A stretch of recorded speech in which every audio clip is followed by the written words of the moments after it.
स्वार्थ यानी कि स्वयं का अर्थ। जो इंसान स्वयं का अर्थ जानना चाहता है, जो खुद को समझना चाहता है, क्या वो इंसान आपकी नजर में गलत है? हम जब भी किसी को स्वार्थी कहते हैं तो उसका मतलब तो यही होता है कि वो आदमी स्वयं का अर्थ समझना चाहता है। तो फिर वो गलत कैसे हुआ? स्वार्थी शब्द दुनिया की नजर में, समाज की नजर में एक अलग ही नजरिए से समझा जाता है।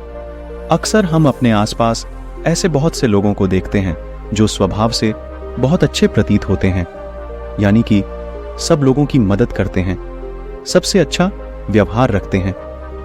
लेकिन इसके साथ हमने ये भी देखा होगा कि ऐसे लोग जो स्वभाव के अच्छे होते हैं, दूसरों की मदद करते हैं, वो दुखी भी ज्यादा रहते हैं, और जो लोग स्वार्थी होते हैं वो फलते फूलते चले जाते हैं। तो ऐसे में परमात्मा की सत्ता पर उंगली उठना निश्चित है। लेकिन अगर ये सत्य है तो हमें कौन सा मार्ग अपनाना चाहिए? क्या हम भी दूसरों के जैसे बन जाएं? पता नहीं आप में से कितने लोग ये मानते हैं कि अच्छे लोग जीवन में बहुत दुखी रहते हैं, लेकिन इसके पीछे का सत्य क्या है? अगर हम इसके पीछे का सत्य नहीं जानेंगे, नहीं पहचानेंगे, तो कहीं ना कहीं हमारा अवचेतन मन भी बुराई की तरफ झुक जाएगा। इसीलिए अपने मन में ऐसे विचार पनपने से पहले इस बात की पूरी सच्चाई, पूरा निष्कर्ष निकाल लें, ताकि भविष्य में आपको अपने अच्छे होने पे पश्चाताप ना हो, दुख ना हो। आज की जो बौद्ध कहानी में आपको सुनाने वाला हूं, उसमें आपको 5 ऐसे तरीके पता चलेंगे जिसके माध्यम से अगर आप कर्म करते हैं तो आप अच्छे कर्म भी कर पाएंगे और दुखी भी नहीं होंगे। एक गांव में आनंद नाम का एक युवक रहता था। उसका भरा पूरा परिवार था। उसके 2 बच्चे थे, उसकी पत्नी थी, लेकिन उसके माता पिता इस दुनिया से चल बसे थे। इसीलिए पूरे परिवार की जिम्मेदारी उसी के कंधों पर थी। बच्चे अपनी पढ़ाई करते थे और उसकी पत्नी अपने घर गृहस्थी के कामों के साथ गाय, भैंस, बकरी इत्यादि का दूध बेचकर अपना घर चलाती थी, और आनंद पहाड़ में पत्थर तोड़ने का काम करता था। बहुत ही मेहनत भरा काम था। पूरे दिन काम करता तो रात को थक कर घर पर वापस लौटता। लेकिन इतनी मेहनत करने के बाद भी अगर आनंद को गांव का कोई भी आदमी मदद के लिए बुलाता तो आनंद कभी भी मना नहीं करता था। उसके जीवन का एक ही सिद्धांत था, अगर मैं दूसरों की मदद करूंगा तो परमात्मा मेरा साथ देंगे, परमात्मा मेरे साथ कुछ बुरा नहीं होने देंगे। आनंद अपने इस सिद्धांत का पालन बहुत ही कड़े ढंग के साथ करता था। वह इस सिद्धांत पर इतना विश्वास करता था कि अगर कोई बाहर का आदमी उससे मदद मांग ले तो वो अपने घर का काम भी अधूरा छोड़कर उस आदमी की मदद करने के लिए पहुंच जाता था, जिसकी वजह से उसकी पत्नी बहुत परेशान रहती थी।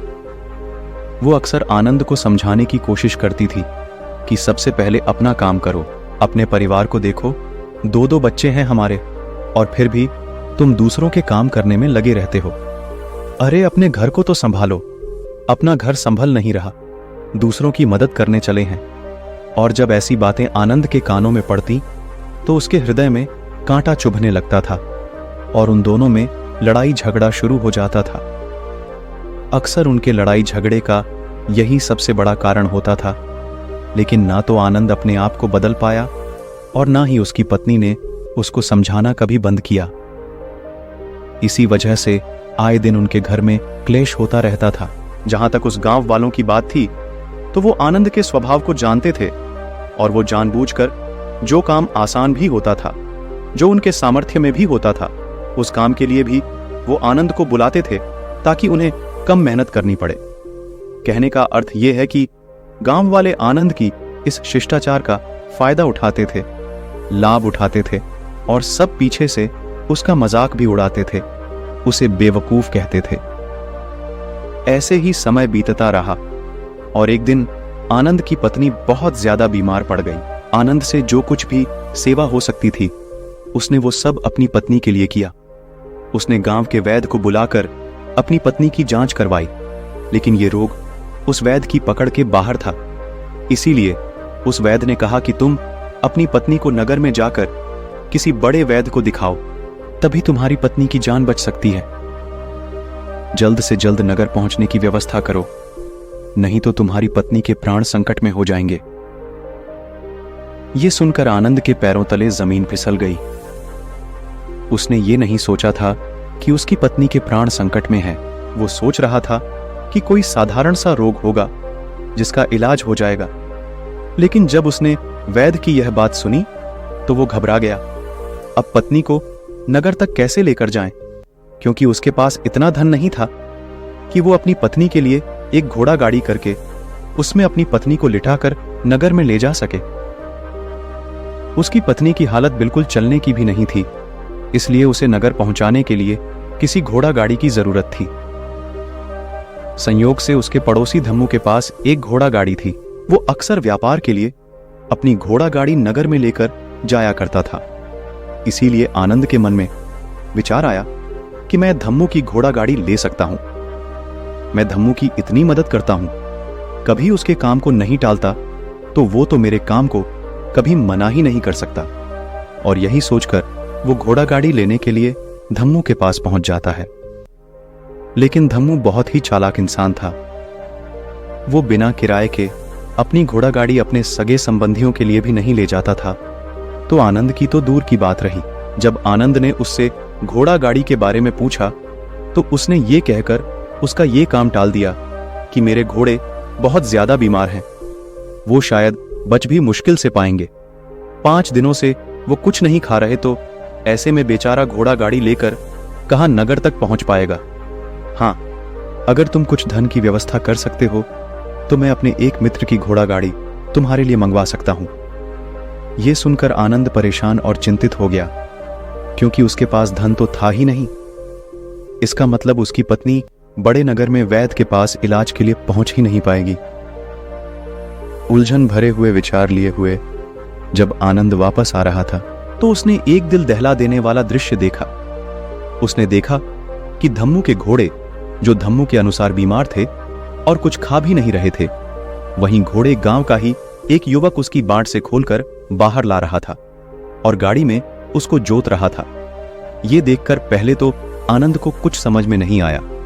उसके बाद जब आनंद ने उस युवक से पूछा तो उसने बताया कि धम्मू ने यह घोड़ा गाड़ी उसे किराए पर दी है। यह सुनकर आनंद का दिल टूट गया।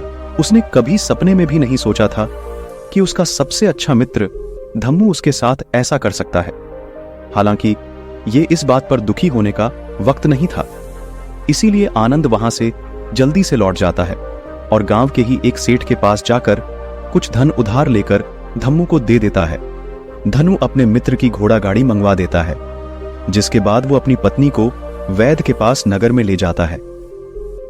जब उसकी पत्नी का इलाज चल रहा था तो आनंद यही सोच रहा था कि एक वो दिन था जब धम्मू की बेटी बीमार हो गई थी और धम्मू यहां पर नहीं था, तो मैं पूरी रात वैद्य जी के पास उसके लिए बैठा रहा था, उसकी देखरेख की थी, उसकी सेवा की थी। इतने दिनों तक धम्मू नहीं आया था, तब मैं ही उसके परिवार की देखरेख किया करता था। हाय, कैसा दुर्भाग्य है ये, जिसके लिए मैंने इतना कुछ किया। उसने एक घोड़ा गाड़ी देने से मुझे मना कर दिया, और वो भी तब जब मेरी पत्नी जिंदगी और मौत के साथ खेल रही थी।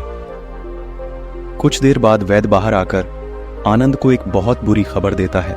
वो आनंद को बताता है कि उसकी पत्नी को कर्क रोग हो चुका है और इसका कोई भी इलाज नहीं है। उसके पास कुछ समय ही शेष बचा है।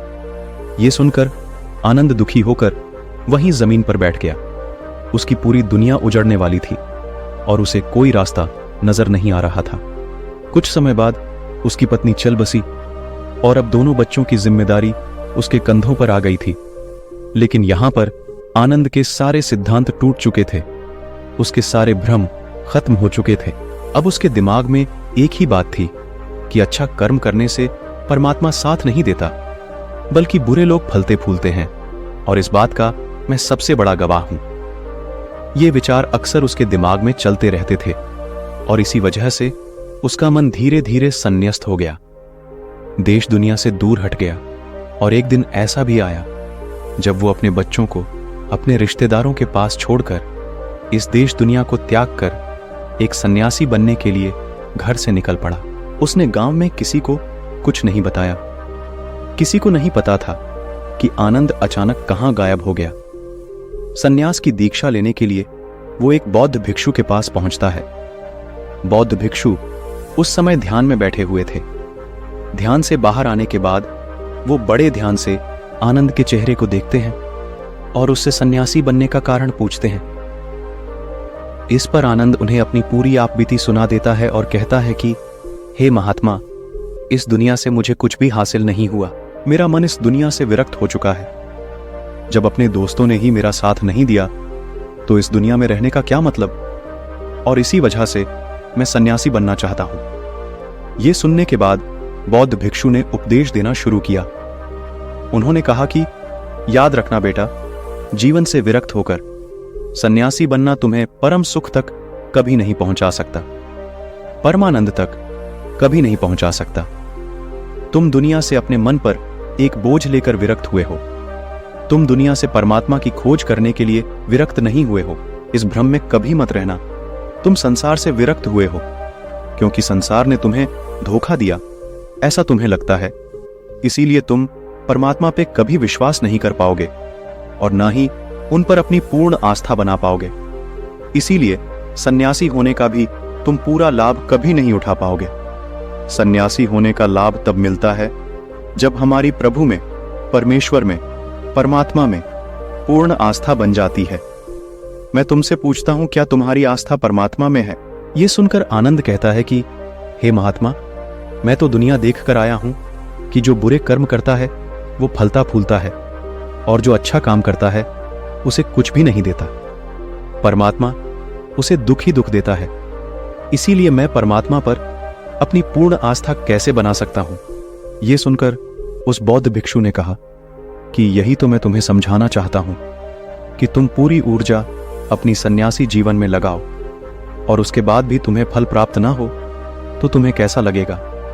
इसीलिए किसी की भी मदद करने के लिए मैं 5 सिद्धांत तुम्हें बताता हूं। ये 5 सिद्धांत समझकर संसार में वापस लौट जाओ और संसार में एक गृहस्थ जीवन जियो। उसके बाद ही सन्यासी जीवन का उदय होता है। जब हम अपने गृहस्थ जीवन को पूर्ण रूप से समझ लेते हैं और अपनी जिम्मेदारियों का निर्वाह कर देते हैं। ये कहकर बौद्ध भिक्षु ने कहना शुरू किया कि जब भी तुम किसी की सहायता करते हो, किसी की मदद करते हो, तो उसमें सबसे पहली बात, सबसे पहला सिद्धांत जो ध्यान में रखने का होता है वो होता है कि किसी की मदद करते वक्त, किसी की सहायता करते वक्त कभी भी उससे उम्मीद मत रखना। ये मत सोचना कि आज मैंने इसकी सहायता कर दी, मदद कर दी, तो कल बदले में ये भी मेरी सहायता करेगा, मेरी मदद करेगा। अगर तुम ऐसा सोचोगे तो तुम्हें जीवन में दुखों का सामना करना ही पड़ेगा, क्योंकि एक नहीं तो दूसरा, या दूसरा नहीं तो तीसरा, कोई ना कोई तुम्हारी उम्मीद जरूर तोड़ेगा। और वास्तविकता में वो मदद या वो सहायता नहीं होती है, वो हमारे लालच का ही एक रूप होता है। हम उसकी सहायता या मदद निर्भर तरीके से नहीं कर रहे हैं। हमारे मन में लालच का भाव है, हमारे मन में बदले का भाव है। हम ये सोचकर मदद करते हैं कि इसकी मदद कर देता हूं तो कल ये मेरा भी मदद करेगा, और यही लालच हमें अक्सर उन लोगों की मदद करने पर विवश करता है जो किसी ना किसी रूप में धनवान होते हैं, क्योंकि हमें लगता है कि कल ये आदमी धन के द्वारा मेरी मदद कर सकता है। और इसीलिए जिस इंसान को वास्तविकता में मदद की आवश्यकता है, हो सकता है वो गरीब हो, लेकिन हमारा मन अपने लालच के वशीभूत होकर उसकी मदद कभी नहीं करेगा। इसीलिए किसी की मदद और किसी की सहायता करने के अपने विचार को मन से निकाल दो। केवल एक प्रकार के वर्ग के लिए अपनी सहायता या अपनी मदद पेश मत करना, जो सबके लिए समान होनी चाहिए। जरा सोचो, एक तरफ तुम्हारा मित्र हो जिसके पास धन है, संपदा है, और दूसरी तरह कोई गरीब औरत हो जो भूखी बैठी हुई है। तुम्हारा दोस्त तुमसे कहता है कि यार आज तो खाने के लिए अच्छे अच्छे पकवान मंगवा लो बाजार से, और दूसरी तरफ वो औरत तुमसे 2 सूखी रोटी मांग रही है, तो तुम किसकी मदद करोगे? कौन मदद का हकदार सबसे पहले है? सबसे पहले हमारा कर्तव्य बनता है कि उस औरत की भूख मिटाए। लेकिन अक्सर इंसान ऐसे नहीं सोचता। वो अपने दोस्त को तो खिला देगा, उसको तो बाजार से बहुत महंगी वस्तु मंगा के दे देगा, लेकिन किसी गरीब को उसकी भूख मिटाने के लिए पैसा या धन नहीं देगा। दूसरी बात जो ख्याल में रखने की है वो ये कि सहायता करते वक्त हमारा लालच कभी भी उसके साथ नहीं जुड़ना चाहिए। अक्सर हम जब किसी की मदद करते हैं तो हमारा लालच और हमारा स्वार्थ उसके साथ जुड़ा होता है और हम अपनी भविष्य की योजना तैयार करके उस आदमी की मदद करते हैं। हम ये सोचते हैं कि अगर मैं इसका ये काम करूंगा तो भविष्य में ये आदमी मेरा वो काम पूरा कर देगा, और वो सहायता, वो मदद बिल्कुल भी परमात्मा के द्वार को नहीं खटखटाती, क्योंकि वो लालच है। जाहिर है आप अपने आप को धोखा देने के लिए अपने लालच को एक सहायता, एक मदद का रूप दे रहे हैं। तीसरी बात जो ख्याल रखने की है वो ये कि अपने सामर्थ्य के हिसाब से दूसरे की मदद करो। कभी भी एक गृहस्थ आदमी को किसी की इतनी सहायता नहीं करनी चाहिए जिससे कि उसका परिवार और उसके बच्चे कष्ट में जीवन बिताएं। सबसे पहला फर्ज हमारा होता है अपने परिवार को सुखी रखना, उनकी जरूरतें पूरी करना, और उसके बाद दूसरों की मदद करना आता है। लेकिन कुछ लोग दूसरों की मदद पहले करते हैं और अपने परिवार को तवज्जो कम देते हैं, जिससे कि परिवार में लड़ाई झगड़े आए दिन पनपते रहते हैं, और ये सब हम समाज में देखते रहते हैं अपने आसपास। अगली बार जो ख्याल में रखने की होती है वो ये कि अपना कर्म, अपनी जिम्मेदारियां पहले निभानी होती है। हम अपना काम छोड़कर पहले दूसरों की मदद करने के लिए चले जाते हैं, और जब दूसरा बदले में हमारी मदद नहीं करता तो हमारा दिल दुखी हो जाता है। हम सोचते हैं कि मैंने तो अपना काम छोड़कर उस आदमी की मदद की थी और वो आदमी मेरी मदद ही नहीं कर रहा है। इसीलिए अपना कर्म सर्वोपरि, अपना कर्म सबसे ऊपर, क्योंकि वही काम करने के लिए इस दुनिया में हमारा जन्म हुआ है। और सबसे आखिर में जो बात समझने की है वो ये कि परमात्मा की मर्जी से ही सब कुछ होता है। हमारा कर्तव्य है अपने कर्म को करते जाना। करनी धरनी तो ऊपर वाले के हाथ में है, इसीलिए जो कुछ भी होता है सब ऊपर वाले पे छोड़ दो। अगर तुम्हें कोई धोखा भी देता है तो ये समझ के चलो कि वो सब ऊपर वाले की करनी होती है। आप ये मान के चलो कि मैं करता नहीं हूं, मैं तो एक माध्यम हूं, करवाने वाला तो वो है, उसके सामने किसकी मर्जी चली। जब ये आस्था, ये विश्वास हमारे मन में पनपने लगता है तो हमारी सारी शिकायतें दूर हो जाती हैं, क्योंकि इस दुनिया में जो भी होता है अच्छे के लिए होता है, जो भी हो रहा है अच्छे के लिए हो रहा है, और जो भी होगा अच्छा ही होगा। चाहे हमारी बुद्धि आज वर्तमान में इस सिद्धांत को ना समझ पाए, लेकिन जीवन में कभी ना कभी किसी ना किसी मोड़ पर आपको जरूर ये एहसास होगा कि जो हुआ था वो अच्छे के लिए ही हुआ था। इसीलिए सारी शिकायतें दूर कर दो और बस अपना कर्म करते जाओ। अपने गृहस्थ जीवन को पूर्ण रूप से जी लो, और उसके बाद ही सन्यासी जीवन की नींव होती है। इसके बाद बौद्ध भिक्षु ने आनंद को कहा कि वापस अपने गांव लौट जाओ, अपनी बेटियों को वापस लेकर आओ, उन्हें पालो पोसो, अपने बच्चों को वापस लेकर आओ, दूसरी शादी कर लो, लेकिन बच्चों का पालन पोषण अच्छे तरीके से करो। यह सुनकर आनंद अपने बच्चों के साथ अपने गांव में वापस लौट आता है। गांव में किसी को खबर नहीं थी कि आनंद कहां पर गया हुआ था और वो क्या ज्ञान लेकर वापस लौटा है। लेकिन अगले दिन सुबह सुबह गांव वालों ने आनंद के चेहरे पर एक अलग ही चमक, एक अलग ही आभा पाई।